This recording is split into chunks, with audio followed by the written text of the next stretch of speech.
Like کریں، subscribe کریں اور بیل آئیکن کو ضرور دبائیں تاکہ آنے والے ویڈیوز اب تک سب سے پہلے پہنچے۔ یوں ہی پروردگار جل جلالہ کسی کو عزت نہیں دیتا، کسی کو مقام نہیں دیتا، کسی کو علم نہیں دیتا، کسی کو دولت نہیں دیتا۔ جہاں یہ ساری چیزیں قدرت کی طرف سے ملتی ہیں، وہیں پر قدرت کی طرف سے ذمہ داریاں بھی ملتی ہیں اور ان عطا کی لاج رکھنے کا احساس بھی جس کو نعمت دی گئی اس کے اندر پیدا ہونا ضروری ہے۔ کبھی ایسا ہوتا ہے کہ ایک انسان دین اسلام کو مل جائے تو وہی ایک انسان اسلام کے فروغ کے لیے اور دنیا میں اسلامی سربلندی کے لیے بہت بڑا ذریعہ بن جاتا ہے۔ آپ دیکھیں نا، پیغمبر رحمت صلی اللہ تعالی علیہ وسلم مکے کی سرزمین پر زندگی کے لمحات گزار رہے ہیں۔ انسانوں کا جم غفیر ہے۔ ایسا تو ہے نہیں کہ مکے میں صرف حضرت عمر ابن خطاب ہی رہتے ہوں، مکے میں بسنے والے اور بھی انسان تھے۔ کیا وجہ تھی کہ پیغمبر رحمت صلی اللہ علیہ وسلم نے اللہ سے حضرت عمر ابن خطاب کو مانگا؟ حضرت عمر ابن خطاب کو مانگنے کی وجہ کیا تھی؟ ان کی ہدایت کی دعا کی وجہ کیا تھی؟ وجہ سب سے بڑی یہ تھی کہ دین اسلام کو اگر ان جیسا شخص مل جاتا ہے تو جو اسلام گھر کی چار دیواری میں ہے وہ منظر عام پر آ جائے گا۔ چنانچہ دنیا نے دیکھا کہ وہ عمر ابن خطاب جن کی زندگی لاؤبالی پن میں گزرتی تھی، دامن اسلام سے وابستگی کے بعد آج بھی دنیا ان کے قوانین و ضوابط کا اعتراف کرتی ہے، اور پروردگار جل جلالہ نے ان کو آغوش اسلام میں آنے کی سعادت عطا فرمانے کے بعد خود رب نے فرما دیا، یا ایہا النبی حسبک اللہ ومن اتبعک من المؤمنین۔ یہاں سے یہ بات سمجھ میں آتی ہے کہ اللہ عز و جل نے انسانوں میں درجات رکھے ہیں، انسانوں میں کوالٹیز رکھی ہیں۔ بسا اوقات انسان یہ سمجھتا ہے کہ میرے اکیلے کے کرنے سے کیا ہوگا، میرے اکیلے کی تبدیلی سے کیا ہوگا، میرے اکیلے کی قربانی سے کیا ہوگا۔ تو میں آپ کو عرض کروں کہ یقیناً کبھی کبھی کسی تحریک کو، کسی گھر کو، کسی ملک کو ایک بندہ ایسا مل جاتا ہے جو گھر ہو یا ملک ہو یا بستی ہو یا شہر ہو، اس کی ترقی کی ضمانت بن جایا کرتا ہے۔ آج آپ لوگ میرے سامنے موجود ہیں، ایک نہیں آپ انیک ہیں، اور آپ میں کہ ہر شخص کا اپنے اپنے ماحول کے اندر، معاشرے کے اندر ایک مقام ہے۔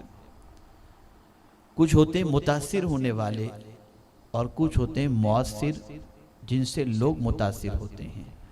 آپ انہی طبقات میں سے ہیں جن سے لوگ متاثر ہوتے ہیں، آپ مؤثرین ہیں۔ آپ کا اثر، آپ کے کردار کا اثر، آپ کے افعال کا اثر، آپ کی قربانی کا اثر، آپ کی محنت و مشقت کا اثر معاشرے کے اندر یقیناً پڑتا ہے۔ اس لیے کہ دنیا کے اندر انسان کسی ان پڑھ اور جاہل کو فالو نہیں کرتا، کسی غریب کو فالو نہیں کرتا۔ اگر کوئی غریب پیوند والے کپڑے پہن کر کے نکلے تو دنیا کا انسان اس کے نقش قدم پر چلنا پسند نہیں کرتا، لیکن اگر سوسائٹی کے اندر کوئی کوٹ پینٹ پہن کر کے نکلے تو انسان اسے فالو کرنا پسند کرتا ہے۔ تو آپ دیکھیں گے کہ دنیا میں انسان فالو جب کرنا چاہتا ہے تو ان طبقات کو فالو کرتا ہے۔ کوئی ڈاکٹر کو فالو کرتا ہے، کوئی انجینئر کو فالو کرتا ہے، کوئی عالم کو فالو کرتا ہے، کوئی شیخ الحدیث کو فالو کرتا ہے، کوئی مفتی کو فالو کرتا ہے، کوئی سائنسداں کو فالو کرتا ہے۔ مؤثرین طبقہ اگر ہمارا کریکٹ ہو جائے تو ماتحت والوں کی زندگی میں انقلاب پیدا ہو سکتا ہے۔ پیغمبر رحمت صلی اللہ علیہ وسلم نے اسی لیے جتنے بھی خطوط روانہ فرمائے وہ سارے خطوط سربراہان مملکت کو اور مؤثرین کو روانہ فرمائے، اس لیے کہ ایک کے سنور جانے کی وجہ سے کئی افراد جو ان کے ماتحت رہتے ہیں ان کی زندگی میں انقلاب پیدا ہو جائے گا۔ میرے پیارے آقا صلی اللہ علیہ وسلم کے پیارے دیوانوں، حضرت دحیہ کلبی کا واقعہ لے لیں آپ۔ صحابی رسول ہیں، بڑے خوبصورت تھے، بڑے ہینڈسم تھے۔ میرے آقا صلی اللہ علیہ وسلم کی تمنا تھی کہ وہ آغوش اسلام میں قدم رکھے مسلمان ہو جائیں۔ ایک روز فجر کی نماز کے بعد جبریل امین حضور صلی اللہ علیہ وسلم کی بارگاہ میں حاضر آئے اور عرض کرنے لگے، یا رسول اللہ صلی اللہ تعالی علیہ وسلم، تھوڑی دیر میں دحیہ کلبی آئیں گے اور آپ کے ہاتھوں پر اسلام قبول کریں گے۔ آقا کریم صلی اللہ علیہ وسلم انتظار کرتے رہے۔ تھوڑی دیر میں دحیہ کلبی آئے، سرکار صلی اللہ علیہ وسلم نے اپنی چادر مبارک بچھا دی، دحیہ کلبی سے فرمایا بیٹھ جاؤ۔ عرض کرتے ہیں اس مقدس چادر پر میرے جیسا شخص کیسے بیٹھ سکتا ہے؟ چادر اٹھائی، سینے سے لگایا اور پھر حضور صلی اللہ علیہ وسلم سے عرض کرتے ہیں، جو دین آپ لوگوں کے سامنے پیش کرتے ہیں میرے سامنے بھی پیش کریں تاکہ میں اس کی آغوش میں آ جاؤں۔ پیغمبر رحمت صلی اللہ علیہ وسلم نے دعوت اسلام پیش کی، وہ کلمہ پڑھتے مسلمان ہو جاتے ہیں، اور پھر ان کی وجہ سے ان کے ماتحت 700 کے قریب لوگ تھے، سب نے اسلام قبول کر لیا۔ ایک مؤثر شخص اگر کسی پرفیکٹ پاتھ پر آ جائے تو اس کی وجہ سے اس کے ماتحت والے سب کے سب اس کے پیچھے چل پڑتے ہیں۔ تو آپ مائدین شہر ہیں، مؤثرین کا آپ کا طبقہ ہے۔